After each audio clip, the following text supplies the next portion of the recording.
Yo, salute to everybody here in the building, man. We got a goodie and we got some breaking news. Let's get it. Touchdown, Raiders!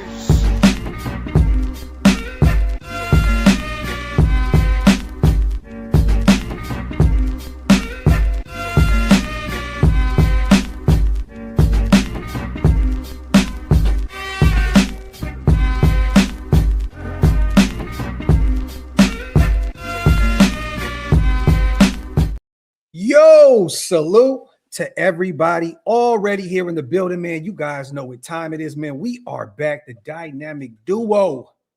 Salute, man. Welcome to the latest installment of the Graphic and Wasted Show.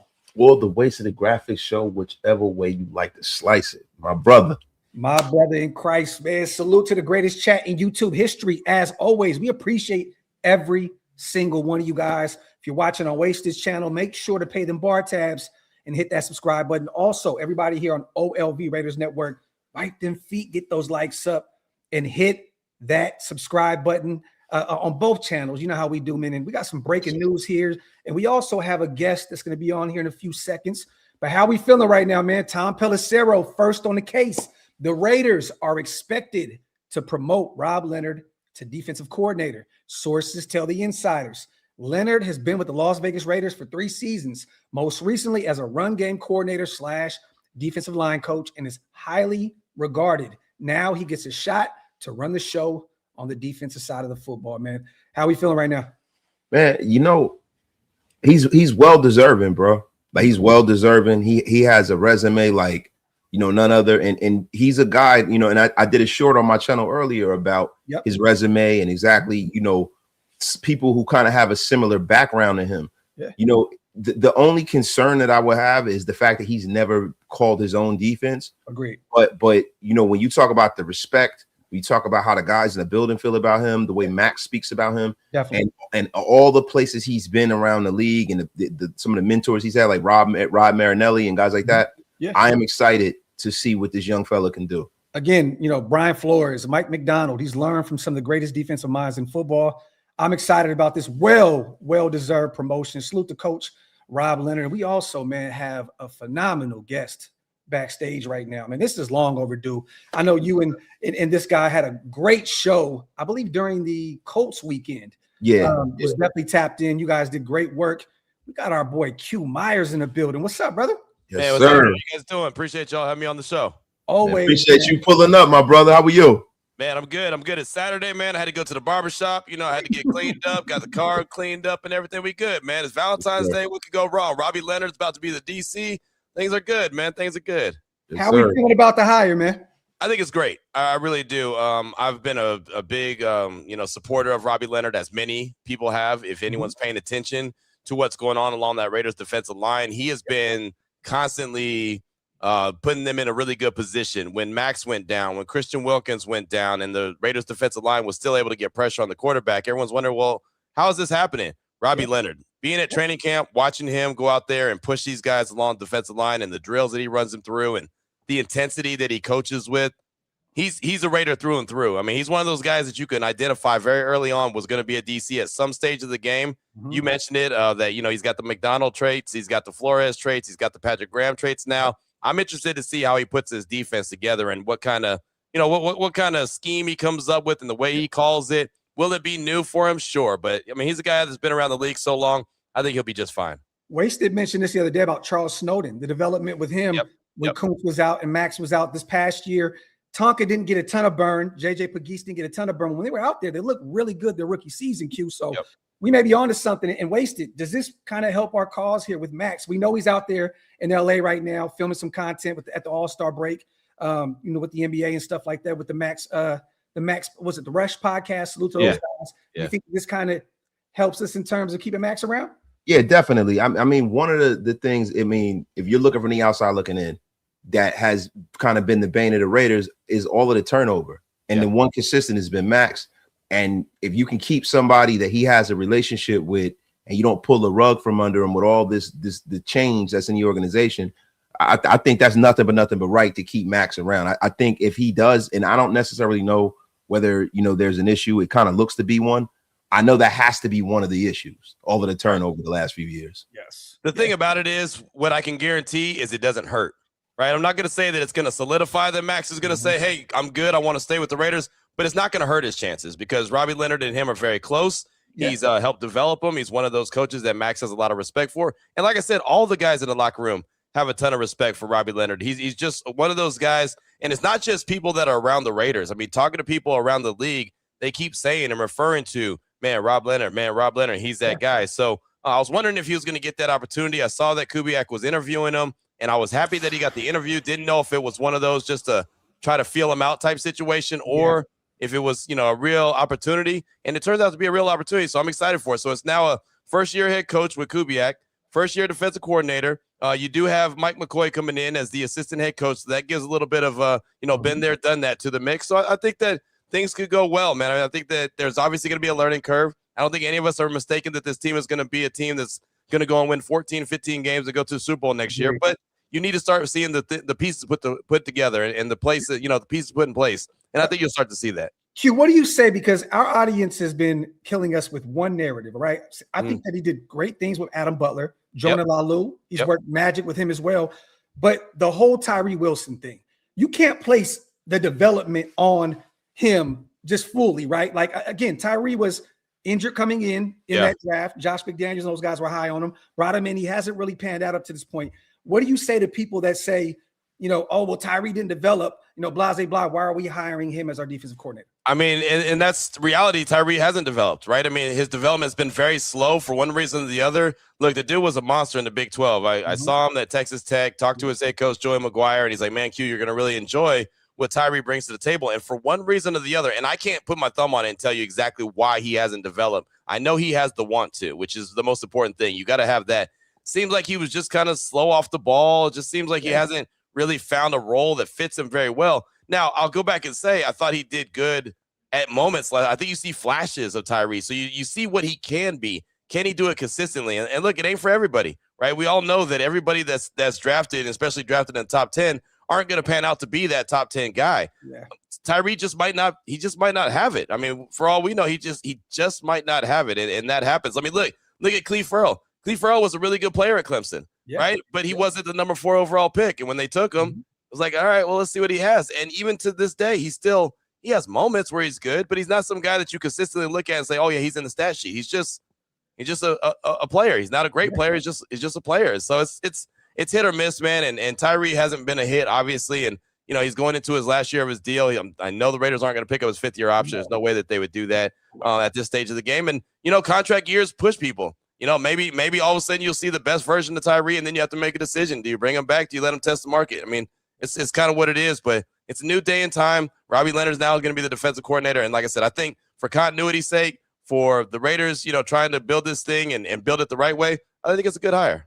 Well, Q, I want to ask you, do you have any concerns with the fact that we do have this huge youth movement? I mean, last year, a lot of fans and a lot of people in the media were kind of feeling like, Pete Carroll and, how he was running the football team was something that was from an era past in football. But do you have any concerns of it being too new of a situation, like a first-year head coach, first-year defensive coordinator, and we don't necessarily know how much further this is going to go and when it comes to how they're going to fill this staff out, but it's looking like they're going to have to go the youth movement because of how late in the game that they made this hire. Like, are you concerned about that? I mean, slightly. I guess you have to have a little bit of concern, but I think this whole roster is going to be young. I think everybody's going to be young. That's why they gave Clint Kubiak a 5-year deal. And that was something I was saying before he ever got hired. I said, you have to do a 5-year, 6-year deal with them just to allow him to have that time to ramp up. I mean, this is one of those, scenarios where it's not going to be an overnight fix. I don't look at the Raiders like I looked at the Patriots, and them turning around. And honestly, I didn't see the Patriots in the Super Bowl in 1 year either. Yeah, but, it's just like Jacksonville. Nobody thought Jacksonville was going to turn it around in 1 year. They did. So, I mean, the Raiders could do some good things, except for the fact that they're in this tough division, the AFC West. So that's going to slow them down a little bit. But, you get the right guys in place. You turn over the roster with a lot of youth and go look at Tampa Bay once Tom Brady left. Right, they turned that whole roster over, and John Spytek was part of that. Turned the whole roster over, had a lot of young guys play, and I think that was part of the problem last year. Is that Spytek wanted to play his young guys, and Pete Carroll wanted to play his veterans because he wanted to win right now. And well, the young guys didn't play, and the Raiders didn't win right now, so it was really a double loss. When you look at it, and so now these guys are going to have a chance to get out there and get some burn. I just look at it as this is going to be one of these seasons. Maybe they win 4 or 5 games, but you see how everything is starting to be built. You see how everything's starting to come together. Obviously, go get a young quarterback. I'm not assuming that he's going to play right away, but we'll see how they put all this thing together. But I think that this is going to have an opportunity to grow together. It's similar to what you saw in San Francisco when Kyle Shanahan and John Lynch took over together. Right? Yeah. They both came in at the same time. They both were aligned with the same kind of deal, and they were allowed to grow. And every time one gets an extension, the other gets an extension. Right? They're locked in joint hip with each other. Yeah. I talked to Gary Kubiak yesterday on my radio show, and he was saying, "Look, I know the leadership in the Raiders building is good. He worked with Spytech. He's worked with Thews. He's worked with other guys that are coming from the Denver organization. He's like, those are good dudes. They know what they're doing. The leadership is in the right place. So with that kind of confidence and knowing that he gave that confidence to his son to have the ultimate, okay, well, I'm going to take this job with the Raiders, to me, it feels like things are going in the right direction. Yeah, and the good thing is also, this is going to be an entirely new team. We have over 20 free agents. All the veterans are on their way out. The Devin Whites, the Atlanta Roberts of the world, Jamal Adams. So we'll have some fresh blood in the building. They'll get a chance to really build this thing up. This is going to be a real rebuild right here, Q. This is the perfect time to do it. First year, quarterback, hopefully with Fernando Mendoza, first year guy with Kubiak, and now Rob Leonard. I want to ask you this. You had great content, man. Salute to our boy Q putting work in out there at Radio Row, man. How was that experience, and what was the noise surrounding the whole Max Crosby situation, and what were some things that you heard out there on the ground level out there at Radio Row? Man, it was wild. The Raiders were nowhere near the Super Bowl, but they were the topic of conversation, right? It was really wild to see. The first day it was Clint Kubiak and Fernando Mendoza, and then obviously the Max Crosby news came out from Jay Glazer and Diana Rossini and others, and all of a sudden it became that. So really the big conversation on Radio Row all week long had to do with the Raiders. And so a lot of people came to us and wanted to talk to us. A lot of people had me on their radio shows. Folks in Seattle were like, hey man, come over here and jump on my show. And it was cool to see that the Raiders were at the top of the conversation. It was cool to see that there was a lot of questions and a lot of people that were thinking, hey man, Clint Kubiak, Fernando Mendoza, that's going to be a really good 1-2 punch. A lot of respect and props was given out to Tom Brady there as well. So it was one of those years that instead of normally people, will walk by that I know and say, man, what you doing with them Raiders, man? What them Raiders going to do? And it's just kind of have that negative attitude. Hell, 95.7 The Game had me on their morning show. Talk about the Raiders. And they don't talk about the Raiders, but they had me on to want to talk about them. And I'm like, cool, this is fun, man. This is a good conversation. And so I thought it was great that there was so much attention put on the Raiders. And obviously a lot of teams and a lot of people that cover different teams were interested in Max and what would it take to get Max Crosby out of Vegas. And everyone kept asking me, and I was like, honestly, guys, like, I don't want to, be a Debbie Downer, but I don't think he's going anywhere. And that's just my gut feeling. I mean, he might be gone tomorrow for all I know, but my gut feeling tells me he's just not going to go. And, and unless he sits down with Kubiak and Spytech and everyone else and says, yeah, man, that timeline just doesn't match up with what I want to do. You're going to be 4 years out before you guys are competitive. I don't have time. I just don't think he's going anywhere. It's just my gut feeling, though. And with that, Q, when you say 4 years out, man, at this point, I'm pretty sure you is as long as the rest of us, Fernando Mendoza a bust, right? What kind of prospect do you feel like he is, man? Just from your purview and what you've seen from him, man. How fast do you think he's going to get acclimated to the National Football League if we do choose to draft him this year? I think he could start day one, to be honest. I don't think he's going to, but I think he could, right? He's got over 35 career starts in college. That's a big deal. Anthony Richardson had 13 starts when he was drafted by the Colts, right? The other guys, Ty Simpson, who also is a first-round pick, he's got like 14 starts in college football, period, right? He graduated college before he got his first career start. You know what I mean? Like, think about that. So he's got the experience. He's dealt with the ups and downs. He's a guy that didn't have any offers whatsoever. He was going to Yale, so he's got it between his ears. I mean, guys, let's be honest. Like, Yale wouldn't accept me to go pick up trash out front, right? They'd be like, dude, you're not qualified for this, right? You got to go on down to community college and pick up this. You know what I mean? Like, he's got it between the ears, so the game is not going to be too hard for him to break down. It's just when are the Raiders going to be comfortable putting him out there? And Tom Brady has been on record of saying he doesn't like to throw rookies out there immediately. So that's why my gut feeling tells me he won't start right away. But if he gets into training camp and he's balling out and Clint Kubiak's like, hey, man, this is the guy, then throw him out there, and I think he'll be comfortable with that. I like the guy he is. I don't think he's Caleb Williams, Jaden Daniels, or Drake May, but I think he could be right behind them. right? I think, if he was in that draft class, that's what everyone always says. Like, well, where would he be in that draft class? I think he'd be comfortably between Drake May and Michael Penix. And that's, Albert Breer from Monday Morning Quarterback SI. He was saying something similar. He's saying he was hearing that he probably would have been fourth or fifth at the worst in that draft class. And I think that's okay. Yeah. Right. I mean, I got the Broncos to the playoffs 2 years in a row. I mean, right? So Caleb Williams was great year 2 under Ben Johnson. I mean, Aiden Daniels was great year 1. NFC Championship year 1. Drake May was an MVP candidate. Yeah. Only one vote off. So that's not a bad thing. No. If he could be Matt Ryan if he could be Kirk Cousins if he could be Jared Goff I'm fine with that. Yeah. And you guys could correct me if I'm wrong. I think Fernando Mendoza will be the best quarterback the Raiders have had since 2016 Derek Carr. Yes, 100%. That's just 100%. See, the thing for me with Fernando Mendoza is not how he starts, it's how he finishes, right? Yep. There are a lot of guys that come into this league and they're running all over the place and they're in MVP conversations, and then they tail off, and then you're kind of chasing the greatness at the beginning of their career. I think Fernando Mendoza is a guy that is going to continuously get better and better and better. And when we look back in 4 or 5 years, he might be the best quarterback out of this whole lot because of what he has up here, his toughness, his size, and things like that. So I think that he's a better prospect for down the road, not a year or 2 from now, but 5 years from now, he probably might be the best out of the bunch. Yeah. Well, and that being said, it's also just not about him too. I mean, it's the understanding is the offensive line's got to be in place. Yes. The running game's got to be in place. The weapons around them have got to be in place, and that's up for the Raiders to do. And they have the means to do that, right? They already have the running back and the tight end, right? They need to go out there and get a number 1 wide receiver. I would look to his school and get one of his 2 guys. Omar Cooper, right? yes. Yeah, definitely. Cooper or Surratt, one of the 2. I would definitely try to draft one of those guys. You already have Christian Becker was. I know he can't come out this year, but that would have been a great pickup. He would come out next year. For sure. It's just you could put pieces around him to help him succeed. The thing I like about Clint Kubiak, he's shown that he'll stay dedicated to the run game. Definitely. He's not going to abandon it because the first 3 Genty carries goes for 3 yards or negative 3 yards, and then all of a sudden, all right, that's it. No more of that. Going to throw the ball around. You can't do that. Yeah. You have to stay dedicated to what you are and who you are. That's how you establish that identity. Nobody, at least I didn't have a clue what the Raiders' identity was last year. No clue. None of us did. Yeah. None of us did. The running back at number 6 overall, but then they didn't use him. Yeah. And still had over 1,000 yards all-purpose, had 900, and he almost had 1,000 yards on the ground. And it was a really, really bad year. I want to ask you this real quick, though, Q. You were out there at the headquarters at Henderson. What was the energy like in the introductory presser? Because all the OGs were out. Look, the vibes were there.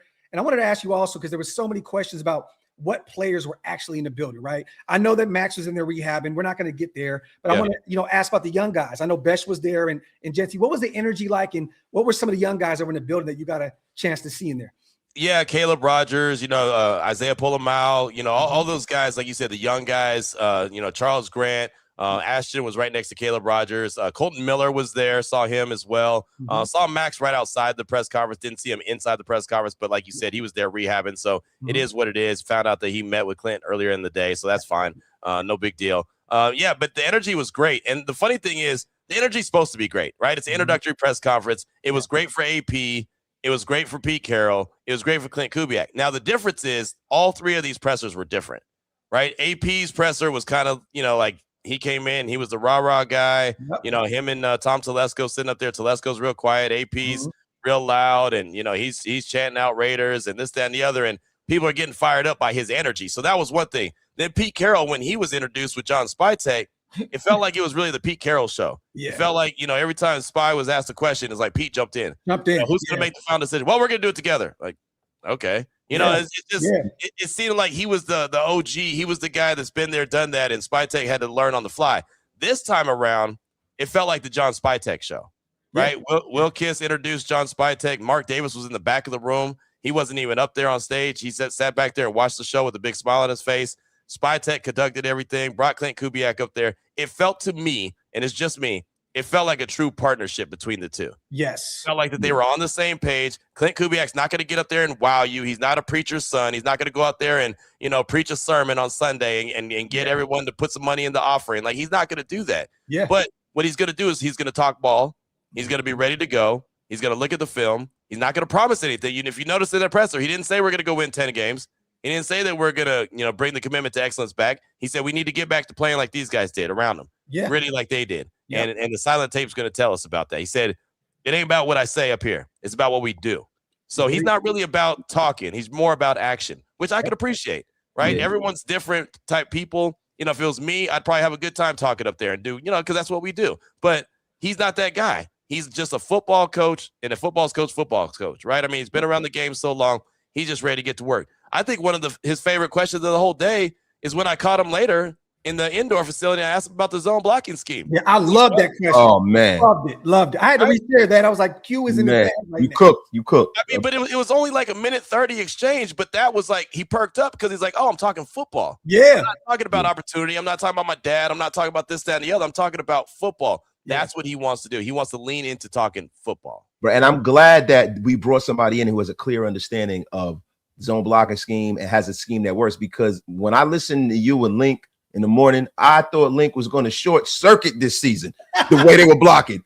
Every week, he was nice at the beginning of the season, but the professor got warmed up in the middle of the season, and every week he was just pointing out what was wrong, what needs to be done. And I feel like now we have people in the building that are going to go and get this thing turned around and corrected.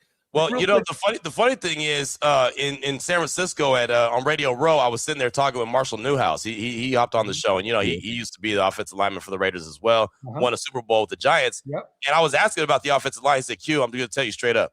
As I watched film, I did not know what they were trying to achieve. I didn't know what they were trying to block and who they were trying to block." He said, "As an offensive lineman that knows the game, I would watch the film and say, what is the goal here?"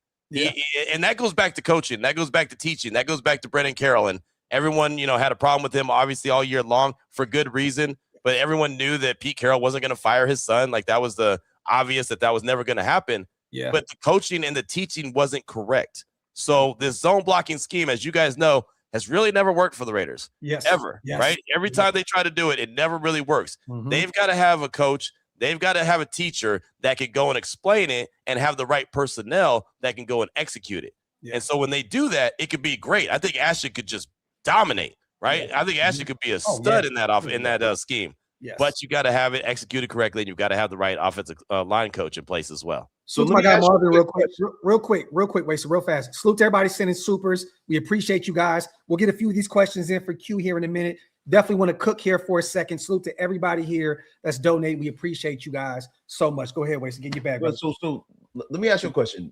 I noticed that, Kubiak's going to go and lean on some of the guys that he's had, and he's worked with and he has a familiarity with.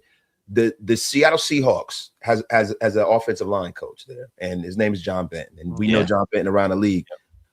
How much of a obstacle do you think the Seahawks are going to add to us to bringing him here if Kubiak's going to bring, because he's a guy that he's brought along with him everywhere. And it looks like they're blocking things today. I noticed they blocked a few interviews and things like that. Or do you think that the Seahawks are going to allow John Benton to come over here with the Raiders? No, I don't think so at all, unless he gets the offensive coordinator job, because then they can't block it, right? If you put him at the OC, that's a promotion from where he's at. That's the only way that I think it's going to happen, because Mike McDonald's been very, as a matter of fact, that if you're under contract with the Seahawks, you're going to be a Seahawk, right? And I respect that. Like, he doesn't want to get his whole roster and his whole coaching staff poached. So we'll see. And Benton would be great because, like you said, he's been with Clint Kubiak the whole time, and he knows what he's doing. And he's obviously can coach it up and teach it up the correct way, knows the personnel.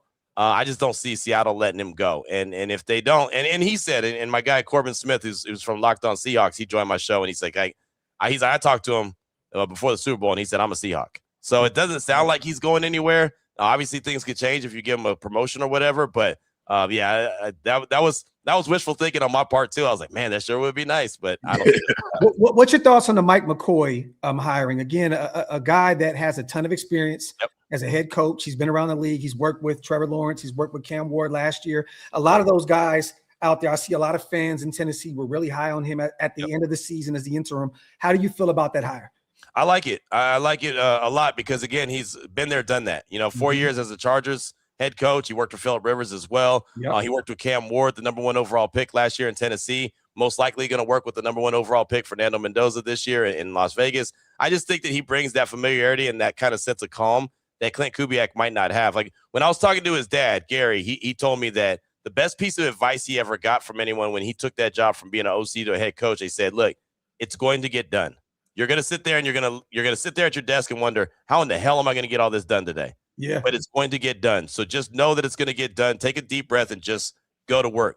I think that Mike McCoy is going to help him kind of reiterate that in his head. When he gets to that moment where he's like, we got to do this. We got to do that. Where's this guy? You know what I mean? Like, all right, let's settle down. This is where we're at. We're going to be fine. Like he has that sense of calm. When I did a little deep diving on him on Friday, Teresa Walker from the AP joined my show. She covers the Titans. She said, Q, he was a godsend for Tennessee. Once Brian Callahan got fired and he came in as the interim coach, he settled everyone down, helped Cam Ward continue to develop, and he started playing a lot better towards the end of the season.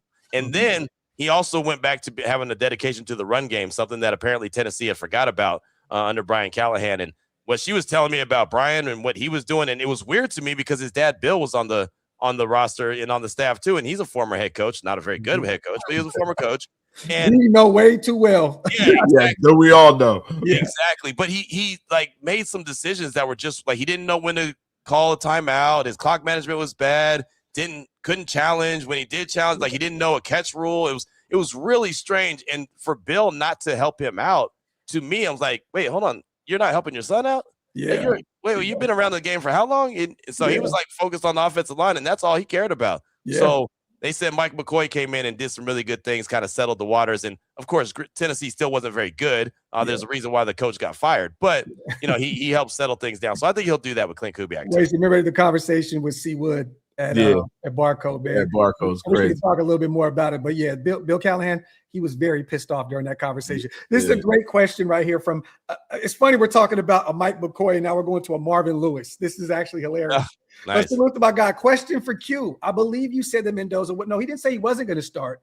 He just said that he doesn't believe he will because of what Tom Brady said before. Yeah. Once again, that young guys should be able to sit and learn like he did behind Bledsoe and Aaron behind Brett Favre, and the list goes on, right? But who do you have the Raiders bringing in at quarterback? Honestly, I could see Aiden O'Connell getting the start. Ooh. I mean, he's under contract, right? He's a 4th round pick, so it's not like they're paying him a lot. Now they could bring somebody else in, right? I know Kirk Cousins' name's been floated around there, but the reality is, and look, if I'm wrong, I'm wrong. That's cool. If I'm Kirk Cousins, do I want to go somewhere where I know that there's a guy that's going to replace me pretty soon? Yeah. Like I wouldn't want to do that. I'd want to go somewhere where I could play as long as possible. Minnesota. And so if you're Aiden O'Connell and you're already on the roster and hey, they're going to draft this quarterback, but I get a chance to start and maybe showcase who I could be, and then maybe I'm planting some seeds for someone else. Why not? Right. And that could be one scenario. Gino, I believe, is going to be gone. I don't think there's any chance that he's back this next year. I think that everybody needs a split. He needs a split. The Raiders need a split. Raider Nation needs a split. Like, just got to go their separate ways. But Aiden O'Connell's the leader in the clubhouse for me. If there's another guy out there that Clint Kubiak feels comfortable with, that he could bring in to be a mentor guy, I just don't know in what player wants to come in and say, hey, I'm going to be a placeholder for like 4 weeks. And then I'm going to pass the sticks. Like, I don't see that as a real deal scenario, but maybe there is someone out there. So let me ask you a quick question, right? Because outside of the quarterback, we got to remake this entire roster, right? Yes. What free agents would you red circle to bring into the Raiders next year? Because there are names out there like Linderbaum and a lot of guys on the offensive line. That's where I would start, is the offensive line. Yeah, that's where I would start. I would start with guys that fit what they want to do on the offensive line. Linderbaum would be one. Josh Jones from Seattle would be one. He's a backup tackle. He could play guard. He could play tackle. He filled in for Cross when he went down, and everything I've been told, he did really well. He's a free agent. Yeah. So it's not necessarily about big names. It's about guys that can play. Elijah Bear Tucker would fit this scheme well. I know the injury history, but he's young, from Oakland, grew up a Raider. I mean, I can see that on an inexpensive kind of prove it kind of deal in a no state tax spot. Exactly. You got to get guys that just fit with what you're trying to do, right? Now I'll say this: there's one guy that I really, really would like to see the Raiders bring in. That's Rashid Shaheed. I would really like to see him come in from Seattle. The Raiders haven't had a threat from the kick return game and punt return game since Jacoby Ford. And that was so long ago. That's just ridiculous. And I know Dwayne Harris took one back to the house on that punt on that Monday Night Football game. I thought that Denver game, Q, you're right. So, but it's just, I mean, the last kickoff return touchdown the Raiders have had was 2010. That's disgusting. 2010. There's Raider fans that are younger than that, brother. You know what I mean? Like, golly, bro. Shaheed had more kickoff return touchdowns in the postseason than the Raiders have had. Yeah. You know what I mean? Like, what are we doing? Yeah. So, look, we're not gonna disrespect Johnny Lee Higgins here, y'all. The great Johnny Lee. How many moons ago was that? Yeah, I know, right? Yeah. How many 15s ago was that, right? Yeah, I know, right? Nah, facts. What's your thoughts? Again, we brought in Rob Leonard. We talked about that, but they were talking about bringing in Aubrey Pleasant, which I thought was a very intriguing name. Assistant head coach, learned a lot under McVay. We talked about DeMarcus Covington over here, the former DC for New England, recently worked with Green Bay out there with the defensive line. And then Jeff Howard was supposed to come in today, the safeties coach with Seattle. Do you think that they just felt like, you know what, he's the right guy? Do you think that they thought they were kind of getting away from the assignment here with some of these names? Why do you think that we made the hire today with potentially some of these guys coming in for an interview?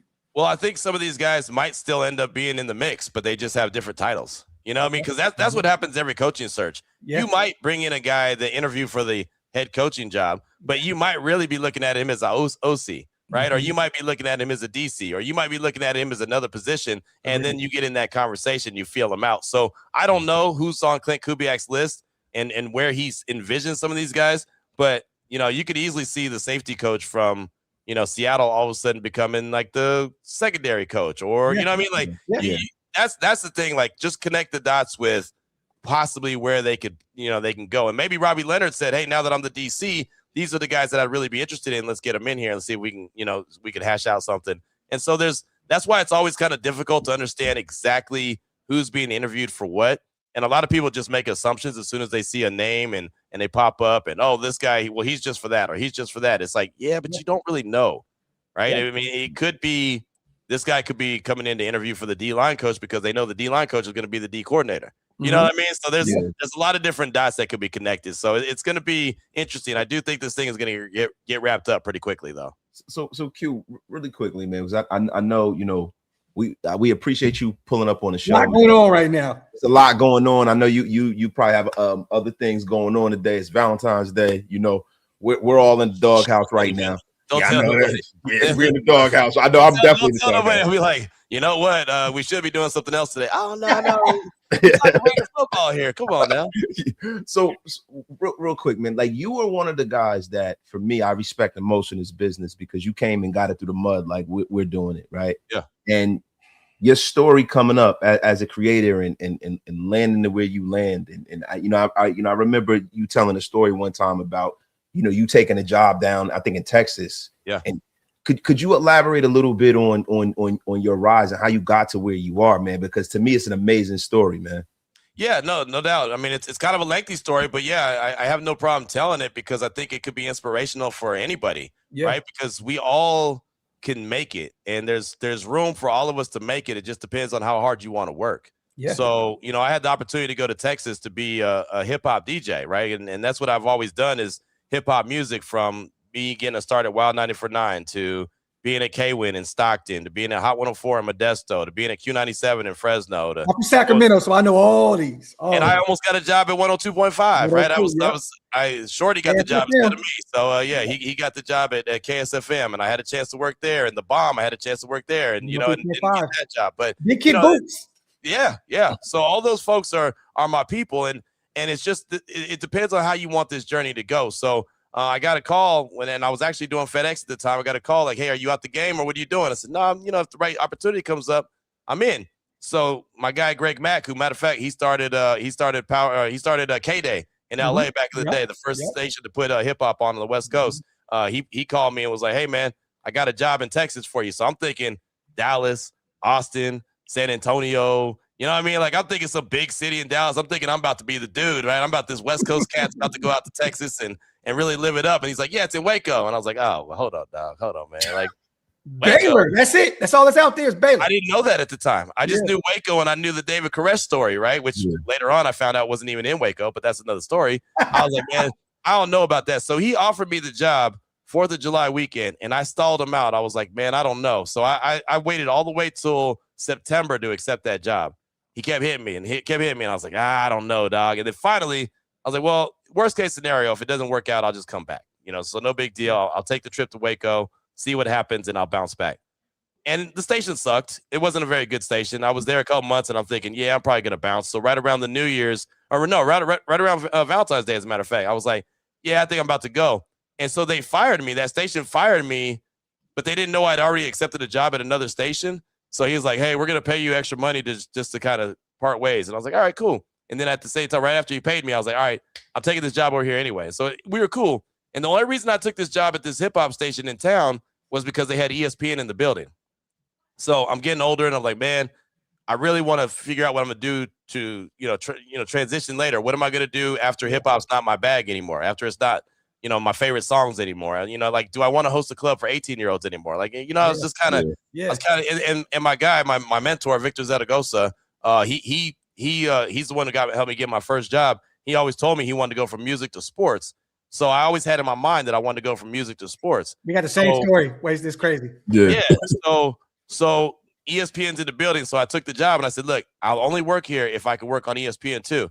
And he said, well, that's not my call. That's that dude's call. So I said, all right, well, I'm just telling you that that's what I want to do. That's my goal. He said, all right, as long as he says it's cool and you maintain your job here, it's good.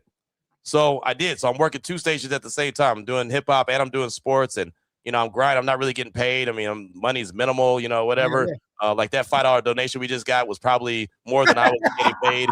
Like I had checks that were like $200. It's like, what are you gonna do with this? But it's cool. It's the grind. And so then finally I was able to transition just to sports the whole time and really focus on that. And that was in 2012.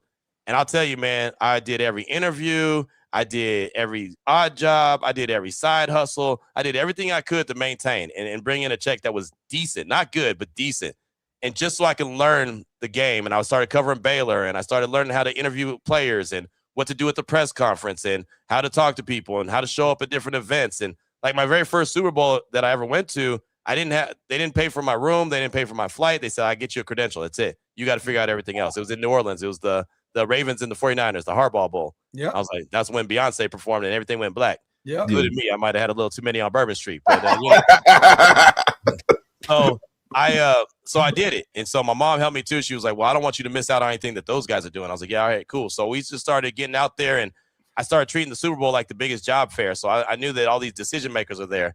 So I'm busting my tail, man. I'm working hard, and everyone's noticing, like, who's this dude over here? So people start talking to me, start shaking my hand, man, I've seen you working all week long, man. You're really, so I'm getting contacts, I'm getting names, I'm getting this, that, the third. And so I'm just developing a Rolodex. And I realize every year I do this, more people are noticing me, and more people are coming to me instead of me going to them. So it's just one of those things that kept developing. And 95.7 The Game, when Zachariah and the Guru were doing the weekends, they would call me. Look, I'm a dude in Texas.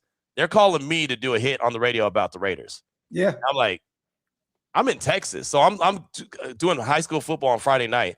And they call me, and I'm like, man, I'm sitting in the stands right now, and I'm doing a hit because I don't want to miss it. And I want everyone to hear my voice. And I want everyone to know, like, this Q guy got something. Yeah. And so I just keep doing that. And then I met this dude, James Arcelana, from Oakland. I met him on Twitter. I didn't know him at all. We met on Twitter, and he's like, hey, I'm going to start a Raider podcast. Anyone want to join? And I hit him. And I was like, hey, man, I'm in Texas. I'm from the town, though, but I can do it with you. No problem. So we did it. 2016, we did it. Right. And obviously that was a great year to do it. Right. Because the Raiders were really good that year. Mm-hmm. We did it, and we didn't make any money off it at all. But all of a sudden it started to develop, and people started to know who I was, and people started to promote me and start saying, hey, man, you should get this guy on your show. Then I started doing other shows for free. And I worked my ass off, man. And I did so much for free and didn't make any money. And like my mom would be mad, man, you ain't making no money. You got to get a real job. And I was like, there is no such thing. Like, I got this. It's coming. It's about to pop. Yeah. And finally, man, in 2021, I got the job here in Vegas. After I was working my tail off. I gave myself 6 months. I just had my program director had just got fired, and David Smoke, that's my guy. He had just got fired. He had a problem with the owner and whatever. So new guy came in, and he didn't really like me because me and David Smoke were really close. So he's like, I knew then that we weren't going to get along. So I said, look, I'm giving myself 6 months to get to Vegas. 6 months. So it was January 1st. I said, by June 1st, I'm going to be in Vegas. I got the job in Vegas June 11th. So I missed it by like 11 days, but I was pretty spot on. I was pretty much, as a matter of fact, where I needed to be. Yeah. And then I got here, and I didn't stop working, and just kept working, kept being noticed. Every interview, like, you guys, hey, Q, could you come on the show? Yep. Because I don't know. Like, the thing is, you don't know who's watching your show. Yeah. Like we get shocked sometimes when we go out. We're like, damn, like, that's what I'm saying. People that's been in the business forever. My podcast, I got the job with David Locke. He DM'd me on Twitter to give me the job for the Locked On Raiders podcast based off what he heard on the podcast I was doing with James Arcelana. He was like, hey, I think you're pretty good. You want to do this job? And I was like, sure. I didn't even know what I was doing. I just knew that I wanted to host a show by myself because in Texas, I was a co-host. So I wanted to learn how to host a show by myself. And now if you look, I do a 3-hour show every day by myself. You know what I mean? Because I've learned how to talk to myself and kind of weird, but you know, you have to. You gotta. No, you have to. I mean, we do it. You do it. You know what I'm saying? And that's one of the reasons why I brought that up, because your rise is very similar to some of the things that we have going on currently in our career doing this, and it's huge respect from us, man. And I'm gonna see you in Vegas soon, Q. I'm gonna see you in Vegas soon. I don't doubt that. And the thing is like you just got to do it the right way. You know, I mean, there's a lot of folks out there that'll try to shade you and try to, try to diminish what you're doing to try to elevate them. And you don't have to do that. You don't have to do that. All you got to do, if you put in the work, that it will be noticed, right? I don't never have to go and dog anyone. The only person I ever get mad at, and I don't even know who it is the website that quotes me and doesn't have their name on it. That's the only people that I get mad at, because they quote me. They usually misquote me. And then they don't even have their name. Like, your guys' name's on your show. My name's on my show. Their website doesn't have nobody's name on it. So that makes me mad, because it's like, wait, hold on. If you're going to quote me or misquote me, at least let me know who I need to direct the comment to. Like, hey, man, that's not correct. This is actually what I said. Outside of that, I'm willing to promote anybody, because I think that everyone has their own skill set. You guys are different than me. I'm different than this guy. You know what I mean? Like, we're all different, but we're all, just genuine people. And obviously, when it comes to Raider coverage, we're only here because we're all passionate about the Raiders from once, Definitely. So, you know what I mean? Like that's what it is. And so that's one of the main reasons I rock with you so heavy, Q, is because I know that, again, you really, you get down and you get busy for this. You know what I mean? And you do it, like you said, you do it the right way. You're not out there just throwing reckless reports out there and all that other stuff. You do it the correct way and you put the work in. Just like my guy said, you put that pain in, bro. And we got to respect you for that, man. We definitely appreciate everything that you do for the Shield. I want to ask you, we're not going to hold you too long on Valentine's Day. We all got wives and stuff going on, right? But I want to ask you, man, going into the draft, April, first and foremost, are you going to be out there in Pittsburgh? We tapped in. We got to tap in with you out there. But I want to ask, Fernando Mendoza, I think for most of us is a foregone conclusion at one. Are there any other players that you're looking at there at 36, and later on? I mean, do you think that Spy is going to pull the rabbit out of the hat like he did last year and kind of trade back and pick up some extra picks? How do you think this draft is going to go? And is there any other players that you're looking at to potentially bring in? Because I think we go defense the most in the draft, and we go get that O-line help, the Braden Smiths, the Linderbaum, if he escapes Baltimore somehow, some way. But what do you think we do with the approach with the draft? I think this Spy is going to trade a lot. I think he's very comfortable trading. You saw what he did last year. There was 8 picks he had, and he turned it into 11. So I think that he's going to do that. But I think he's going to be okay with trading up and trading back. I think that that's his wheelhouse. He loves the draft. I know that for a fact just from talking to him. So, we mentioned already, the wide receivers there from Indiana. I think those guys should be targets. Those are guys that they should be looking at to try to get. There's some defensive guys that you might be able to trade back up into the back end of the first round and try to get. And I always forget his name. It's D'Angelo, the cornerback from Pons. Hey man, that's a dog. That is I know he's smaller. He's like a Meek. Exactly. That's exactly what I was about to say. Amik I don't want to say steroids, but I'm just saying, like, I think and I love Amik. We were really high on him in that draft. He's a beefy Amik. Yes. But I think Pons is going to have a better career. That's no. I think so too. I think so too. And the Raiders need a standout DB, right? I mean, I think that they're going to bring Eric Stokes back, but that's just my gut feeling. But they need to make sure that they have their secondary in place. They need linebacker help. They need defensive line help. I mean, they need a lot of help. And like you said, 22, 23 free agents that they have. Everybody's not coming back. Matter of fact, I'd be surprised if a lot of those guys came back. So it's going to be a big-time roster turnover. So anytime that they can get playmakers, I think they have to do it. But first and foremost, once free agency opens up, that offensive line's got to be priority number 1, 2, and 3. Definitely. Salute to Rube. I got a question for Q. He is the resident George Halani stan. What are your thoughts on George Halani, the third string running back, Rube, in Seattle? But again, it'd be interesting to have him and Ashton Genty back, right? The boys duo. Well, that's the thing. Is like I think that he could, if they can get him there, because they're going to need another running back, right? Mostert is a free agent. Zamir White's a free agent. White's not coming back. Yeah. Mostert might come back as a veteran, but it's not going to be just the Ashton Genty show. So I see another running back. I just don't know who they're going to bring in. If they draft someone later in the draft, they could do that. If they bring in somebody who's a free agent that they might be able to get on a lower deal, right? They can do that. There's a few different options that they have for sure, but I do expect to see that running back room addressed for sure.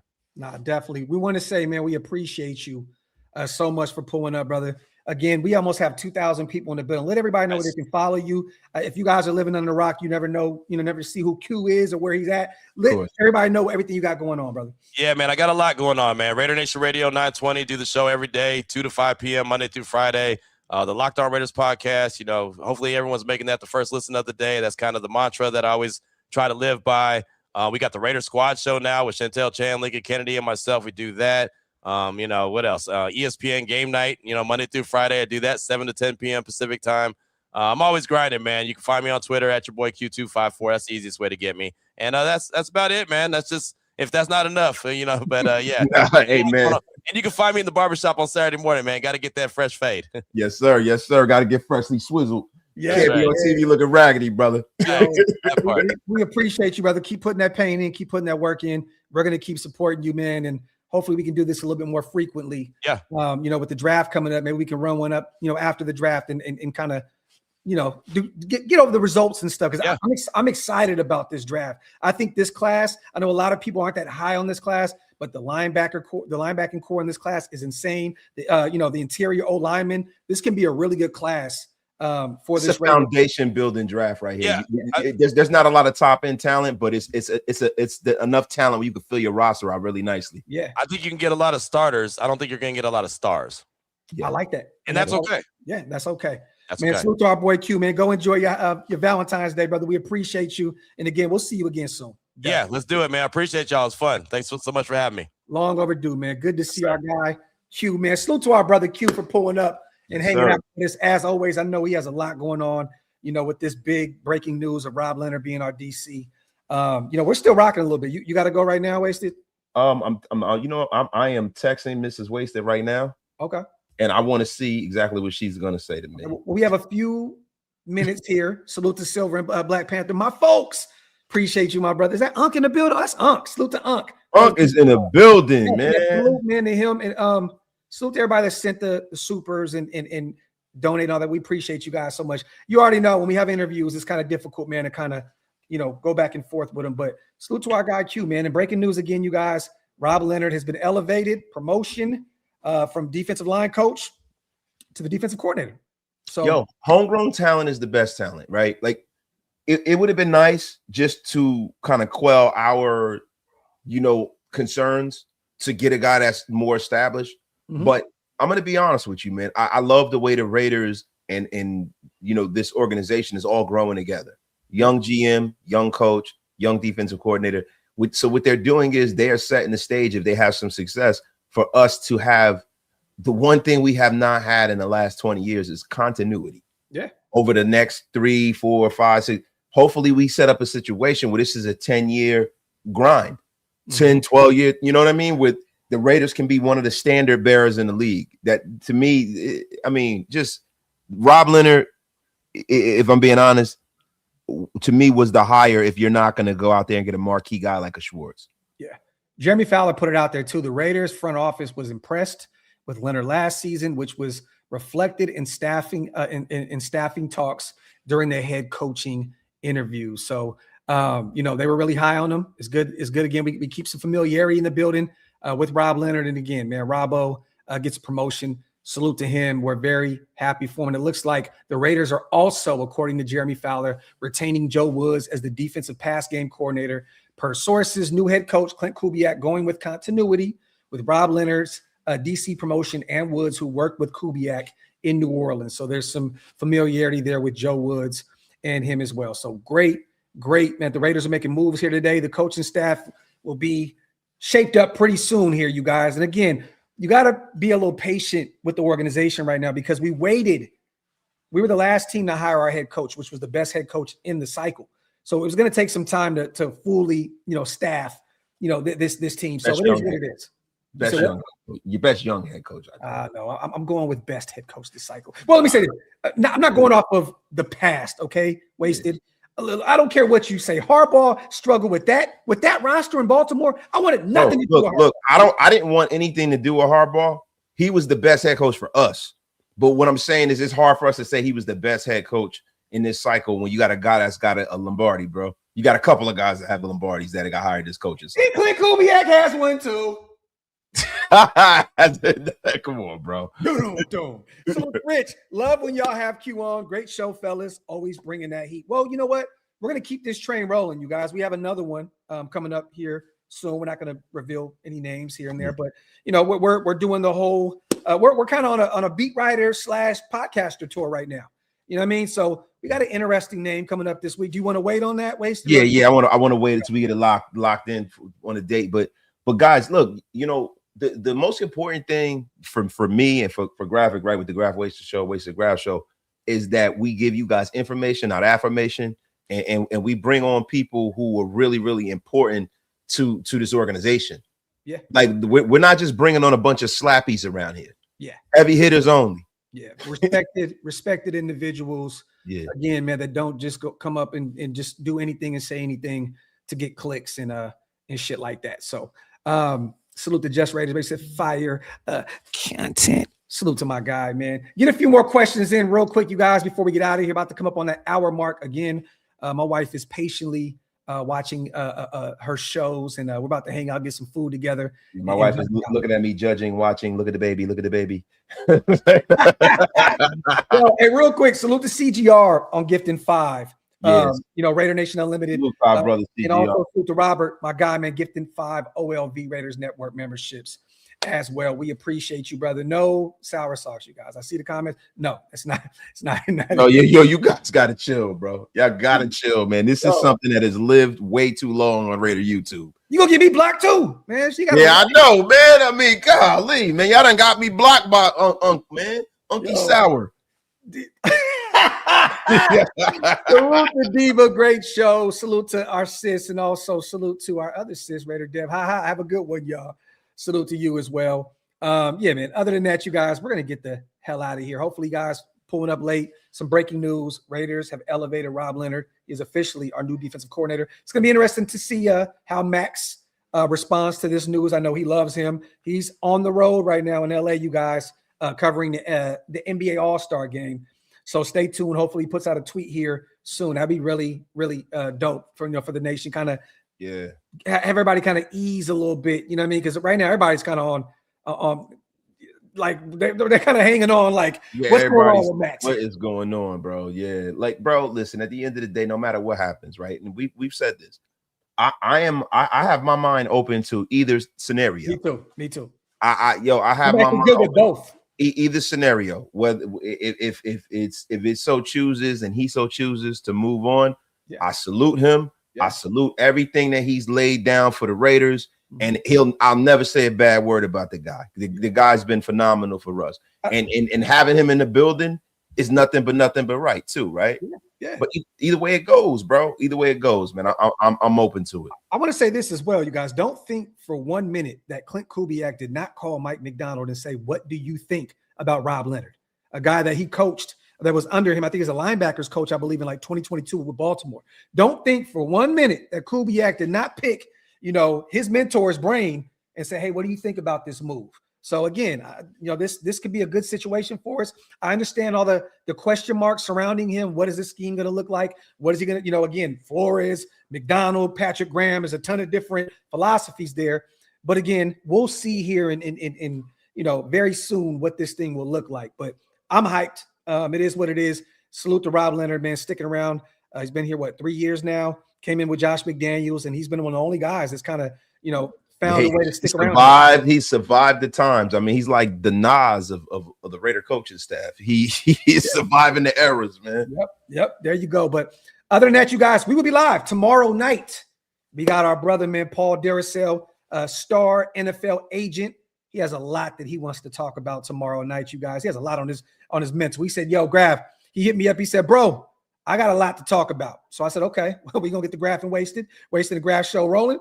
and we're going to have some fun tomorrow night. So you guys might want to tune into that. We're going to talk a ton about the Max situation, you know, as an agent and what this may mean, and maybe the Keon situation a little bit. We're going to talk about the draft. Oh, yes. And for those of you who don't know, he is Keon Coleman's agent. Yes. He is formerly Jeffrey Simmons' agent. This is a man that is tapped in. This is just not, like I said before, no slappies over here. No slappies. Heavy hitters only. Love y'all, man. Wipe them feet. Pay your bar tabs on the way out. Hit that subscribe button. As always, we will see you guys tomorrow night for the Graph and Wasted and Graph show. The third one for the week. And then we got some more. I mean, my God, right? It's moving. It's moving. You already know. Salute to Q. Once again, our guest. Yeah, thank you to Q for pulling up and gracing us with his presence, man. It's always great to get one of the standard bearers in our industry coming on the show and tapping in with us, man. Appreciate Q, man. Definitely. All right, y'all. Y'all have a blessed Valentine's Day. We'll see you tomorrow night. Once.